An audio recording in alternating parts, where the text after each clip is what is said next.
लक्ष्मण को मिला मृत्युदंड या जल समाधि। क्या आपने कभी यह कथा सुनी है कि श्री राम ने अपने ही भाई लक्ष्मण को आखिर मृत्युदंड क्यों दिया था? यह घटना तब की है जब लंका पर विजय कर श्री राम अयोध्या वापस लौटे थे।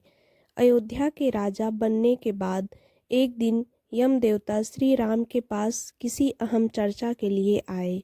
उन्होंने श्री राम से कहा कि जो भी आप प्रतिज्ञा करते हो उसे पूरा भी करते हो।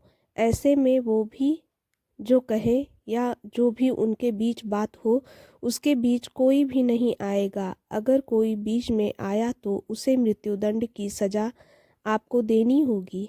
श्री राम ने यम देवता को यह वचन दे दिया। फिर श्री राम अपने भाई लक्ष्मण को द्वारपाल नियुक्त कर देते हैं और कहते हैं कि जब तक यम देवता और वो बात कर रहे हैं तब तक कोई भी अंदर नहीं आना चाहिए। अगर कोई भी अंदर आता है तो उसे मृत्यु दंड दिया जाएगा। श्री राम की आज्ञा मानकर लक्ष्मण द्वारपाल बनकर खड़े हो जाते हैं।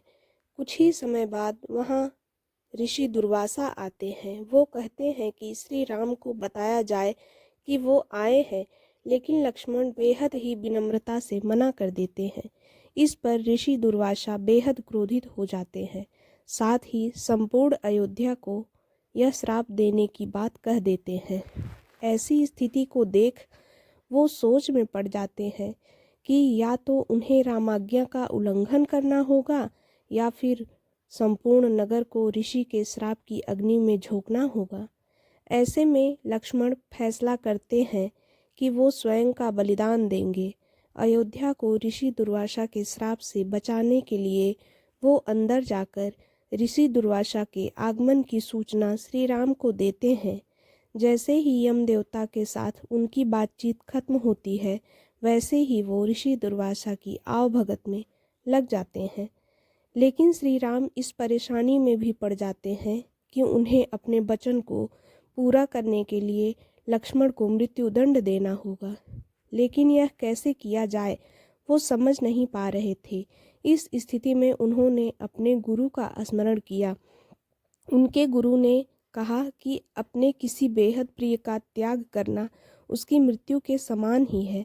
ऐसे में अगर श्री राम लक्ष्मण का त्याग भी कर देते हैं तो वो भी मृत्युदंड के बराबर भी होगा। हालांकि जैसे ही लक्ष्मण को इस बात का पता चला, वैसे ही उन्होंने कहा कि श्री राम द्वारा त्याग करने से बेहतर है कि वो मृत्यु को गले लगा लें। ऐसा कहकर लक्ष्मण ने जल समाधि ले ली।